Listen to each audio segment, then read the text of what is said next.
Power to the truth. This is Margo. This is Monday, May 20th, 2019, 6:54 p.m. Pacific Time, United States of America. So I'm just going to briefly show the lake level over at Oroville Dam. I'm not going to do any more research on it. I'm not going to spend a lot of time on it. People have already made up their own minds about what to do, and so be it. I did what I felt like I needed to do. The lake levels are currently going down. It's at the 6 o'clock reading was at 890.89 in feet in elevation. The outflow is about 10,904. The inflow is it's the lowest I've seen in a while. Well, 9,283. At one point this afternoon at 1 o'clock, the inflow was very low, 5,518. I haven't seen it that low, and it's not currently raining there, but there are more storm systems coming, so I just advise people to keep an eye out and check things for yourself. I will leave links in the description box below for Oroville data and for things for people to do your own research. And I'm just doing what I felt like the responsible thing to do was to investigate and to report, and now I'm done doing detailed reporting on Oroville. So we're going to do an earthquake report tonight, but before that I've got a couple of news items that I'd like to go over with everyone. The first one is from The Guardian. This came out last Friday, May 17th. Revealed air pollution may be damaging every organ in the body. Exclusive comprehensive analysis finds harm from head to toe, including dementia, heart and lung disease, fertility problems, and reduced intelligence. Now, I've talked about this. I've mentioned in my shows that as the world becomes more toxic and as we go further into the collapse, our health will be failing. And so now they've got this new study out, that doesn't take a rocket scientist to figure this stuff out. Anyway, I'm going to read some of this. Air pollution may be damaging every organ and virtually every cell in the human body, according to a comprehensive new global review.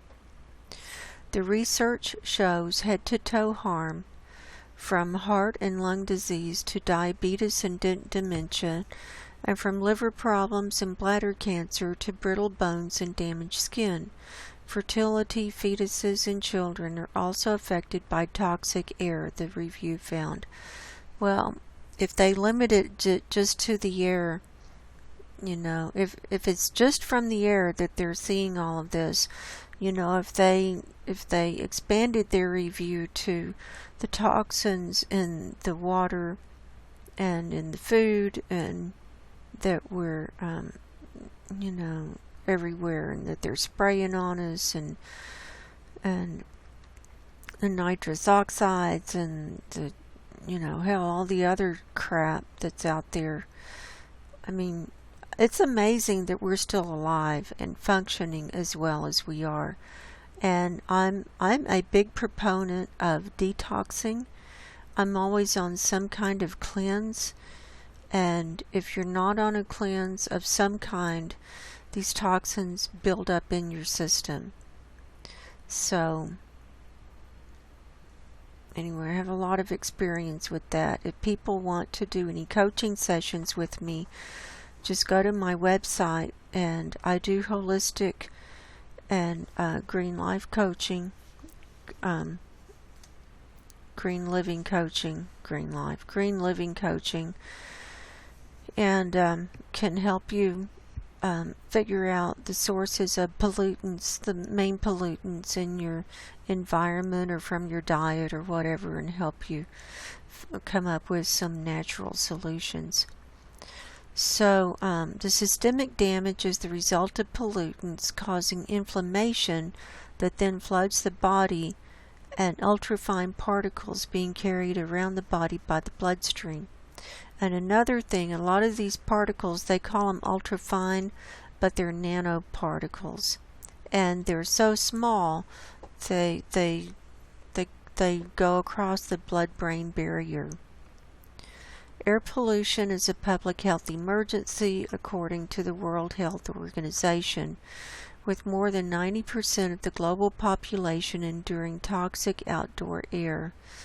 New analysis indicates 8.8 million early deaths each year, double earlier estimates, making air pollution a bigger killer than tobacco smoking. But the impact of different pollutants on many ailments remains to be established. Did they count in all of the scents, that people wear and cosmetics and crap like that too? I mean, I can't go out in the public because I just can't breathe. It's awful. I can barely go out and do whatever I have to do and come home and take a shower. Air pollution can harm acutely as well as chronically, potentially affecting every organ of the body. Ultrafine particles pass through the lungs, are readily picked up by cells and carried via the bloodstream to expose virtually all cells in the body. This is not rocket scientists, and they don't, so they're doing a whole new study. This is common sense. So here it's showing how the lungs are affected. You can have chronic laryngitis. Maybe that's kind of what I have. Asthma, lung cancer, and heart disease. Breathing problems. I have that. From asthma to emphysema to lung cancer, there's now overwhelming evidence that air pollution results in serious harm, not only to the lungs but also to the heart. Here it increases the risk of heart attacks as arteries narrow and muscles weaken. And the problem is you can't get enough oxygen in the blood. It's filled up with toxins, and so the more you can cleanse and get those toxins out of your system, cleanse your liver, because the little liver cleanses the blood, the better off you're going to be. They land on the organs directly. Animal studies have shown they can even travel right up the olfactory nerve into the brain. Lovely. So it's a neurotoxin too. Brain and mind, strokes, dementia, and reduced intelligence are all conditions affecting the brain that have been linked to air pollution, not to mention cell phone radiation to the brain as well. There is also evidence that poor sleep can be a consequence of breathing toxic air. I have a really good air cleaner, and it runs day and night. What's it called? The Alexa Pure. It's really easy to take care of. It was a couple of $100, and I'm telling you, it's worth it. The main reason for the far-reaching damage from air pollution is systemic inflammation. Immune cells think a pollution particle is a bacteria, go after it and try to kill it by releasing enzymes and acids. Those inflammatory proteins spread into the body, affecting the brain, the kidneys, the pancreas, and so forth. In evolutionary terms, the body has evolved to defend itself against infections, not pollution. Here's what it can do to abdominal organs. Among the many other organs affected is the liver. I was just talking about that.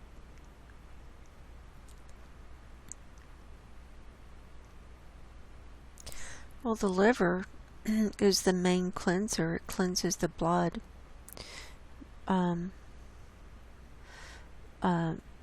Can lead to kidney cancer, bladder cancer, diabetes, Crohn's disease, and fatty liver disease. Research highlighted in the review also links air pollution to numerous cancers, including in the bladder and the gut, where an increase in irritable bowel syndrome has been found, not to mention the GMO foods. Even skin and bones are affected, with skin aging, hives, and brittle bones associated with toxic air. I've got some things wrong with my skin that I know is from toxins because it doesn't show up on any tests. Reproduction, babies, and children. Perhaps the most disturbing impact of toxic air is the damage to reproduction in children. Fertility is reduced and miscarriages increased by exposure to air pollution. So here we have reduced fertility, miscarriage, low birth weight, and infant health problems. Oh, and if you're in a work environment where you're exposed to toxic air, just like write it off. The unborn are also affected, with a recent study finding pollutants in the placentas that nourish fetuses. Air pollution is also strongly linked to low birth weights for babies, which has lifelong consequences. Children are especially vulnerable, the review found, as their bodies are still developing. Exposure to dirty air leads to stunted lungs, increases in childhood obesity, leukemia, and mental health problems.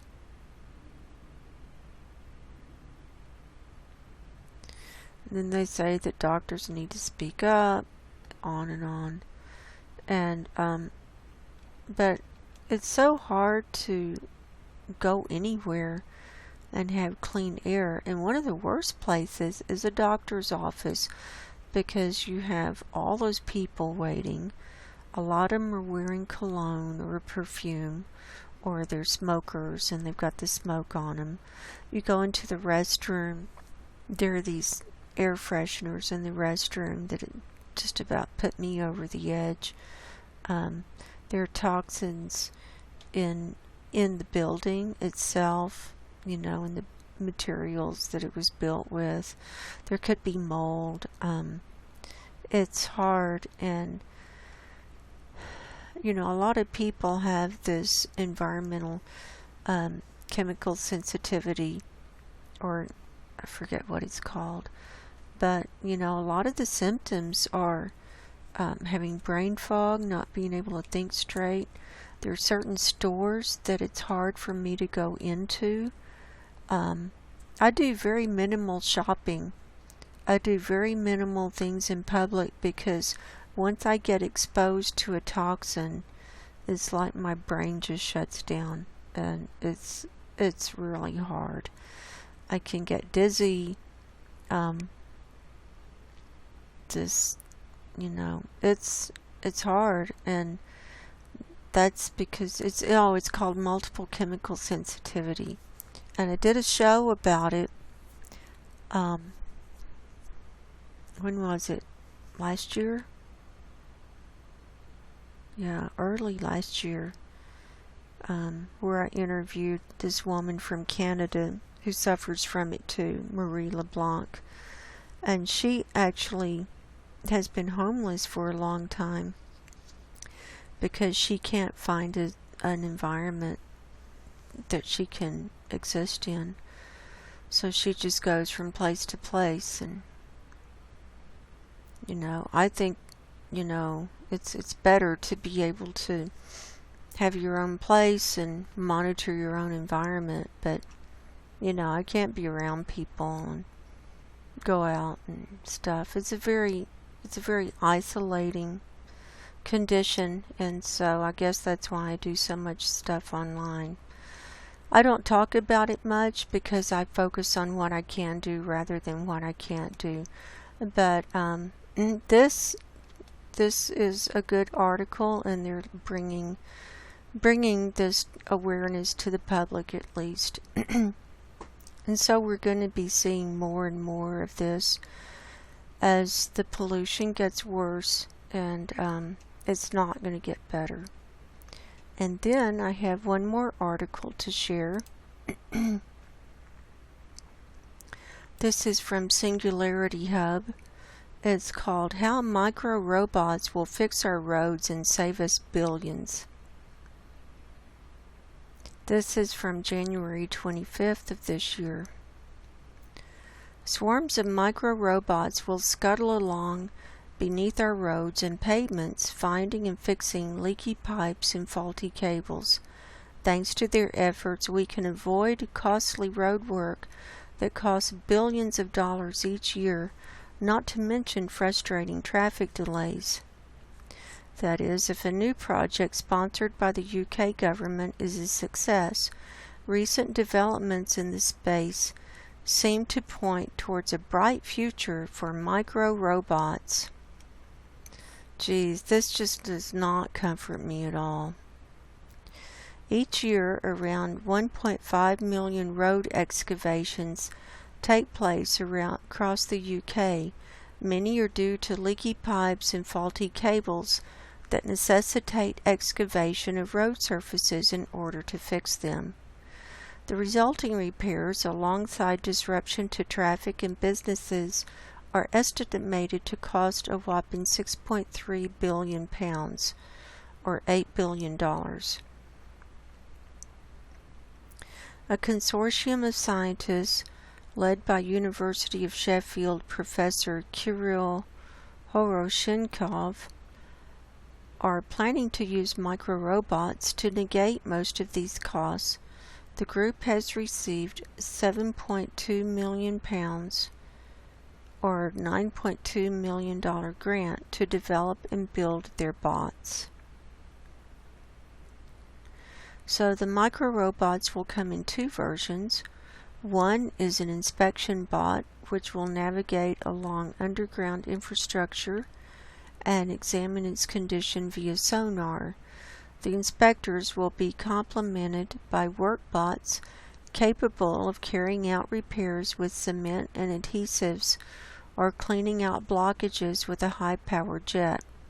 The inspector bots will be around 1 centimeter long and possibly autonomous, while the worker bots will be slightly larger and steered via remote control.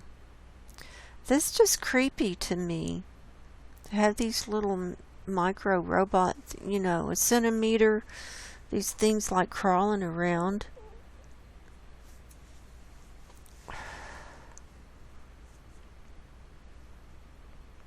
This reminds me of a bad sci-fi movie.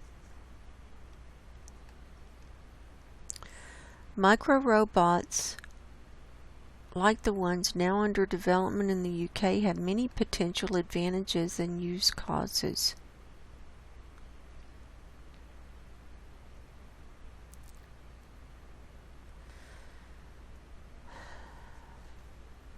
And use cases. Thanks to their small size, they can navigate tight spaces, for example, in search and rescue operations. And robot swarm technology would allow them to collaborate to perform many different functions, including in construction projects.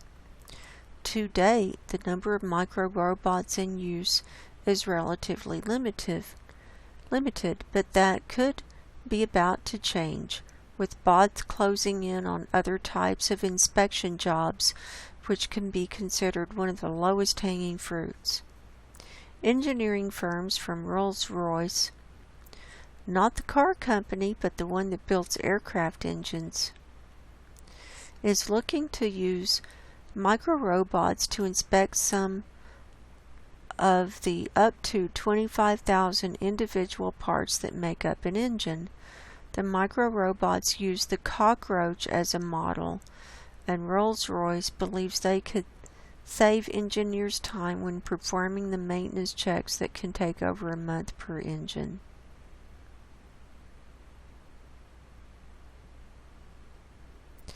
And so on. So I will leave the link below in case people are wondering what's going on under your city street. And then they want to go down to nanobots to deliver drugs and cancer treatment, ailments and illnesses. You know, I don't want any treatment. If I get sick, I just want to go. I don't want robots in me. I just don't.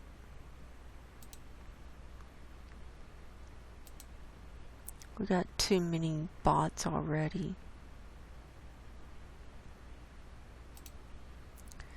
Now, what is going on with my earthquakes page?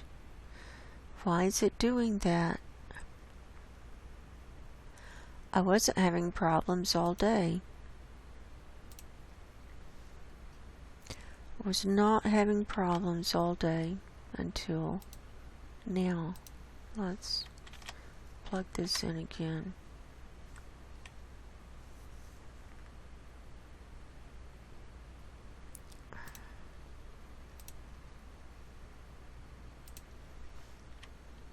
Let's just paste it over here.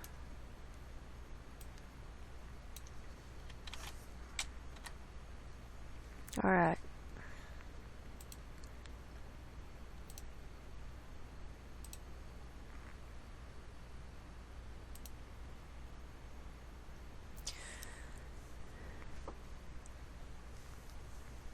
Okay, so we're looking at all magnitudes on USGS for the last 24 hours. We're showing 218 earthquakes worldwide. Of those, we have 30 that are 2.5 magnitude or higher.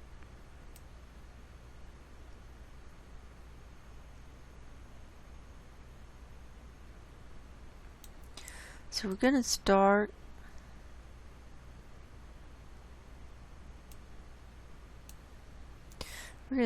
down here in South America. Here's 5.6 that happened near Calingasta, Argentina at 4:18 this morning, 102 kilometers deep. Now these times I'm going to be telling you are Pacific time because that's my time zone.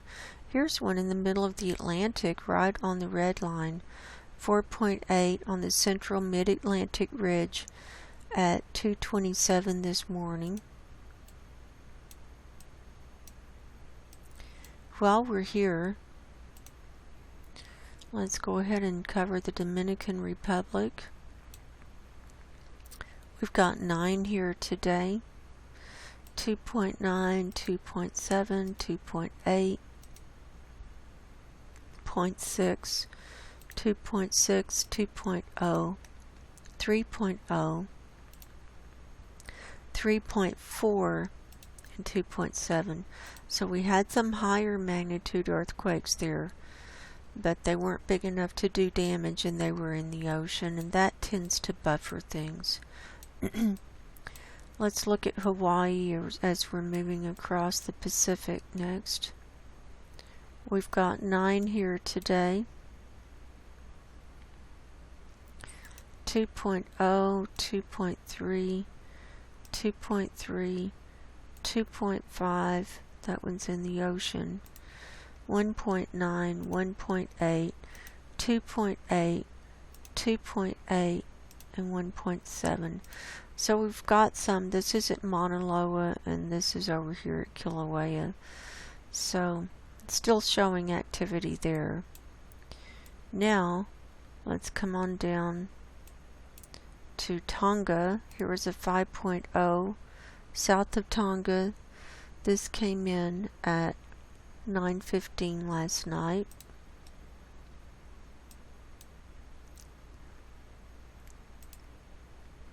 Then there was a 4.6 near Port Vila, Vanuatu at 12:34 this morning.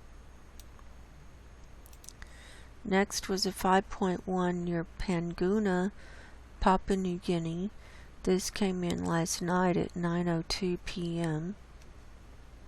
Let's check the little wave there. Okay, the last tsunami warning was from the 19th.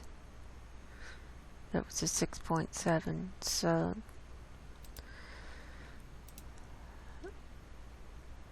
and there was no tsunami warning. I mean, the statement was that there was no warning, or no danger. Next is a 4.6 near Tobelo, Indonesia. This came in last night at 9:52 p.m. Next was a 4.9 near Burgos, Philippines at 11:20 last night. I think I gave the wrong time on this other one. No, that did. That was right.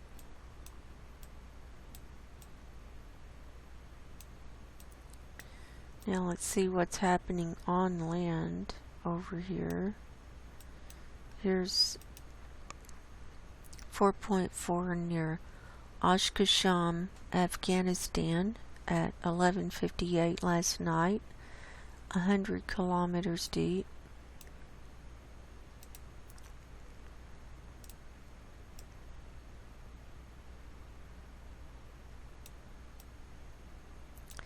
And I believe that's all of the international earthquakes. Now let's go up to Alaska. We're showing 61 here today.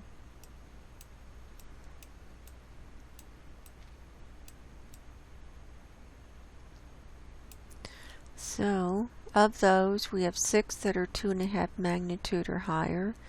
Here's a 2.7 near Amatignock Island, Alaska, at 4:28 this morning. Here's a 4.2 at Amukta Island at 3:18 this morning, 137 kilometers deep.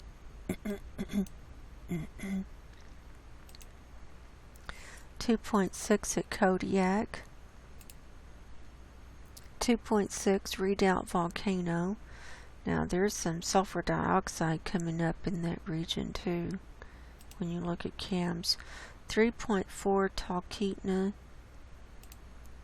and a 2.7 Cantwell. So what was this one? 4.2. So those are getting a little higher in magnitude.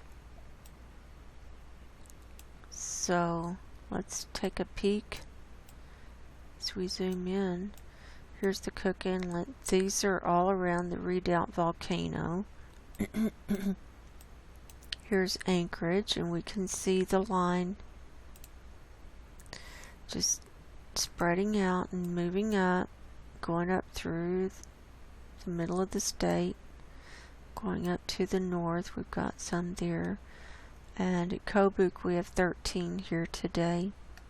These are ones, except for 2.4 right there. Now let's come on down into the lower 48.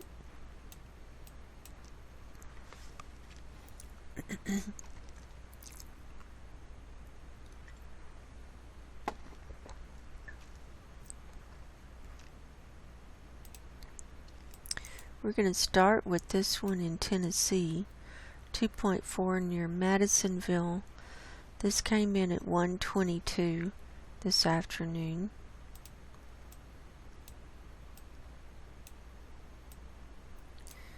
Next up here in Utah are 2 at Wolf Creek, a 1.4 and a 2.2. Now coming up into the Yellowstone region. Well, got another explosion, it looks like. Oh, look, we've got some going up into Canada. Look at that. What else do we have up here? I'm going to count this as part of the Yellowstone area because this is all part of that caldera area.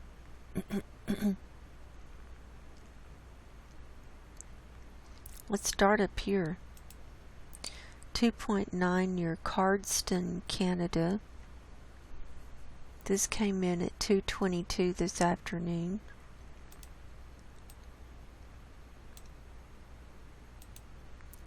Here's a 1.9 near Shelby, Montana. 2.1 Pablo, Montana. 0.9 Lincoln.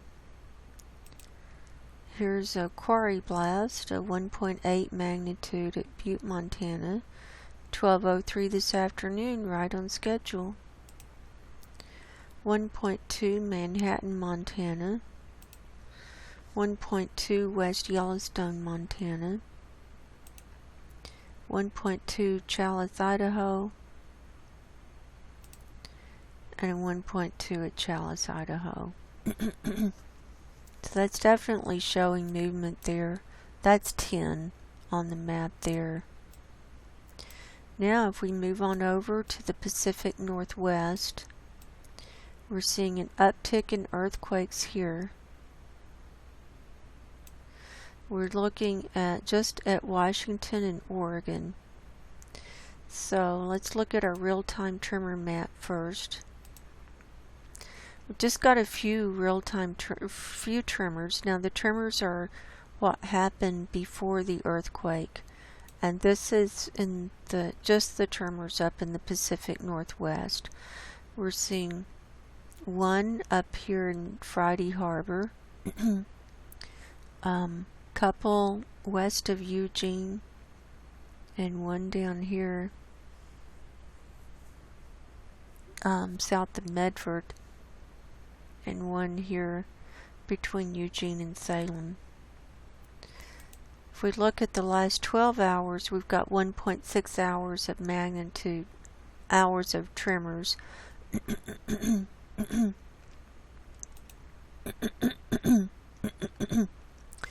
And in the last 24 hours, we've got 7.5 hours of tremors. And we can see they're concentrated here between Salem and Eugene, and then this one, this little group north of Medford. So in here, right in here. And here we have a quarry blast, or an explosion, a 1.3 magnitude explosion. This happened, this is near Glide, Oregon. This happened at 12:25 this afternoon. Now let's go around Washington. 2.5 Nia Bay, Washington. Here's a 1.3 White Center, Washington. Here's a 1.5 magnitude explosion near Graham, Washington. 0.2 Buckley. 0.4 Eatonville. 0.9 Morton. And a 0.7 Desert Air. So the number is picking up. The sizes are picking up. Now as we come on down this Pacific, we've got, this is the Juan de Fuca plate out here in the ocean. We have one on the Juan de Fuca plate, a 3.0 that happened at 4:15 this morning. And then due east we've had two, a 2.5 at Hydesville that happened at 12:01 this afternoon, and a 2.6 right next to it at Hydesville that happened at 12 o'clock this afternoon. So 1 minute apart, a 2.6 and a 2.5.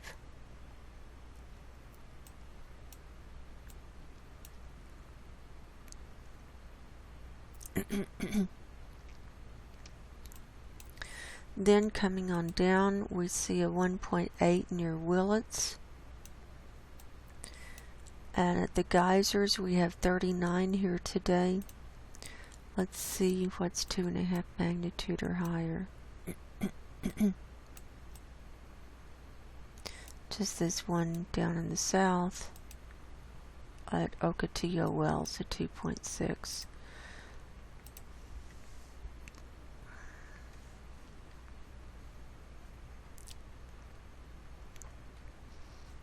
So that's a good size number here. Most of these are under 1. Let's come down this west side first today. This one just came in a 1.9 near Mountain House, California at 6:46 this afternoon. Here's a 1.5 Colma. This is in the San Francisco area at 9:02 this morning.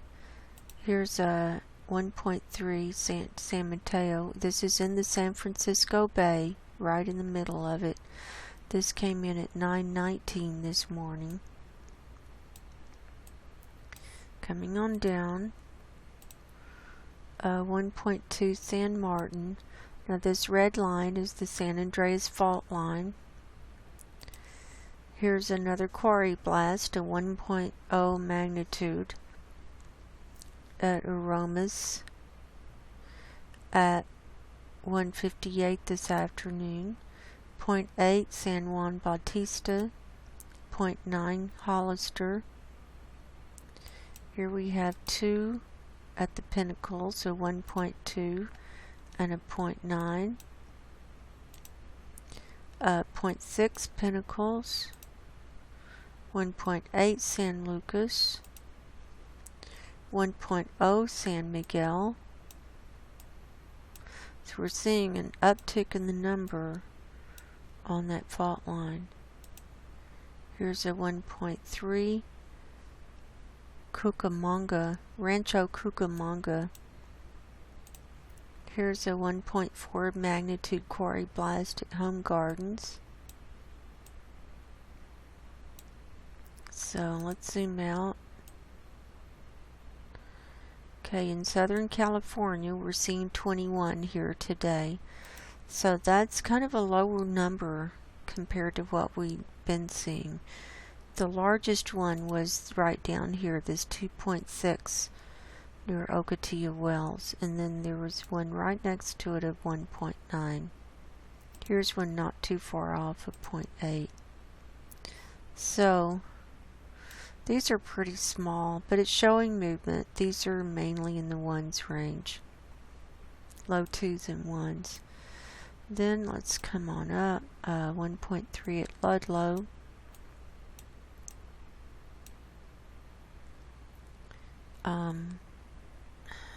Okay, 2.1 Lake Isabella, 1.0 Inyokern, 0.8 Ridgecrest. Here's 2 at Coso Junction. Here's 0.8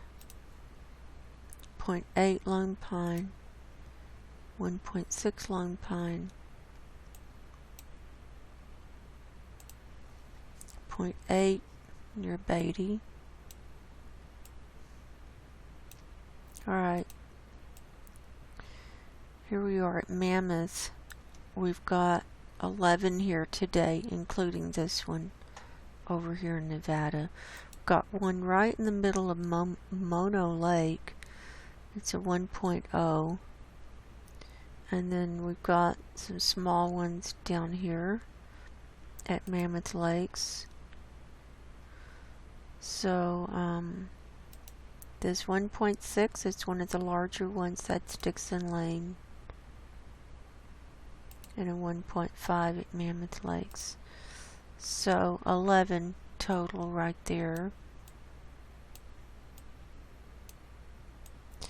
Now coming on up near Lake Tahoe, we've got 3. Got a 1.4 truckee, 0.5 truckee, and a 0.9 truckee.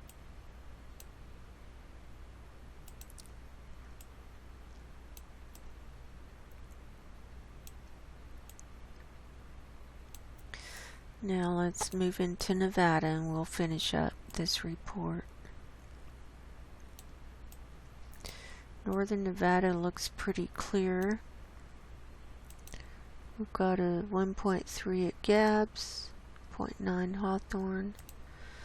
All of these are right at Hawthorne.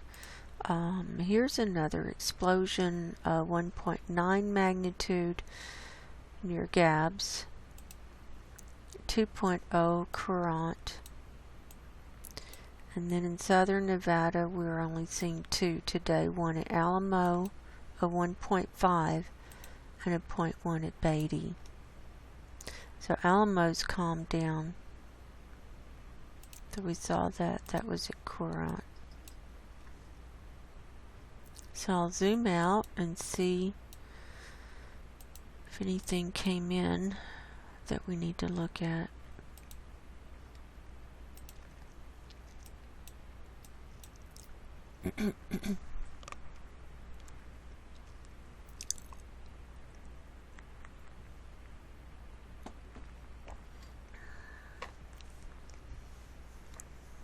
So I'd like to end with a Bible verse today, or reading from another chapter of the Bible.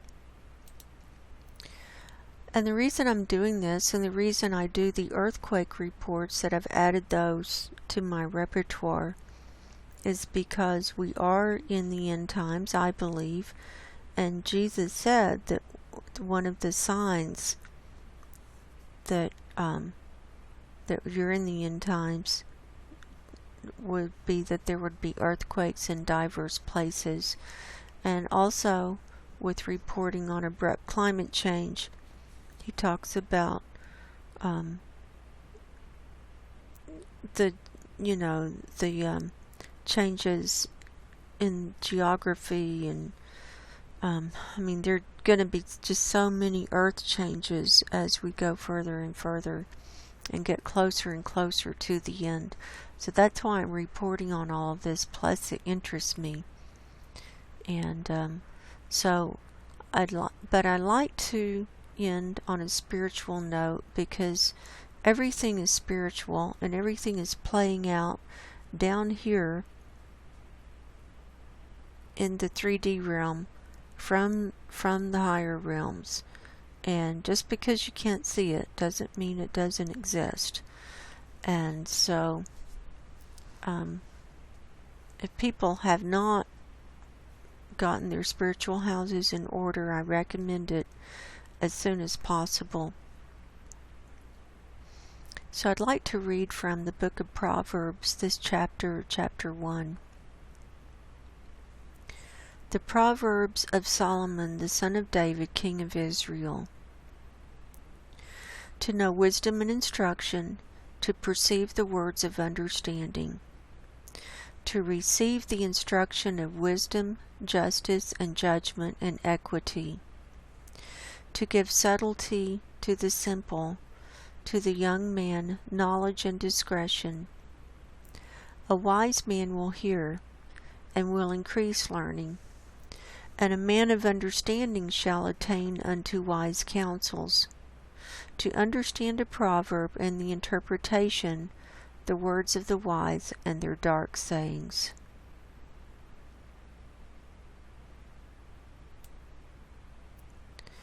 The fear of the Lord is the beginning of knowledge, but fools despise wisdom and instruction. My son, hear the instruction of thy father, and forsake not the law of thy mother. For they shall be an ornament of grace unto thy head, and chains about thy neck. My son, if sinners entice thee, consent thou not. If they say, come with us. Let us lay wait for blood.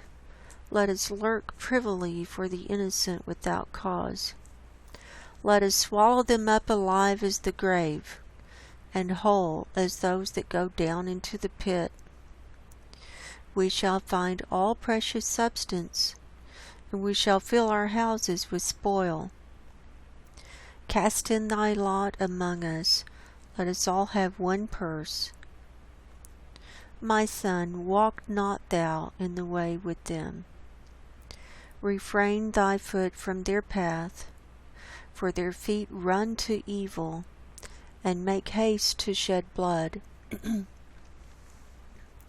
Surely in vain the net is spread in the sight of any bird, and they lay wait for their own blood.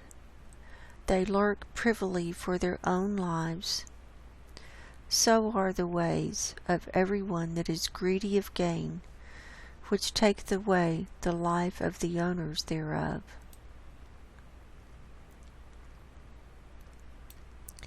Wisdom crieth without. She uttereth her voice in the streets. She crieth in the chief place of concourse, in the openings of the gates.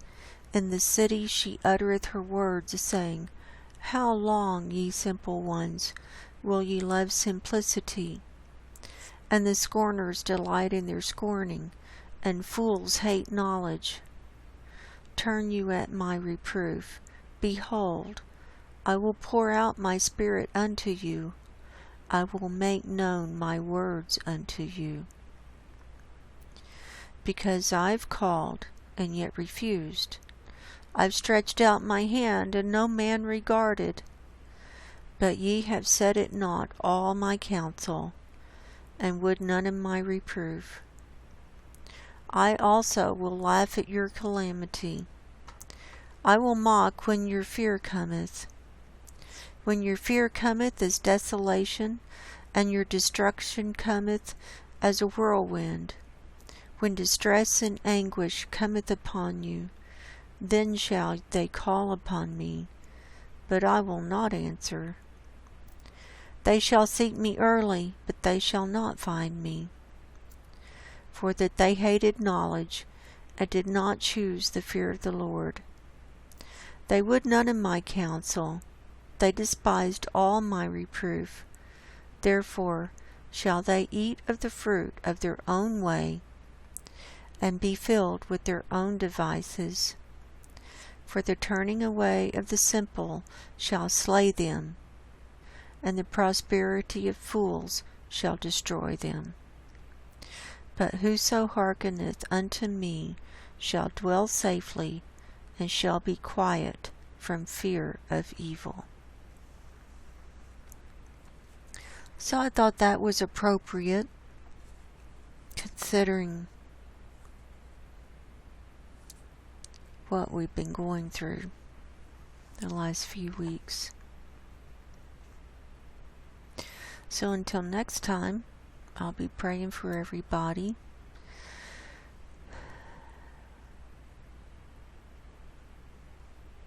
And just be prepared and get your spiritual houses in order.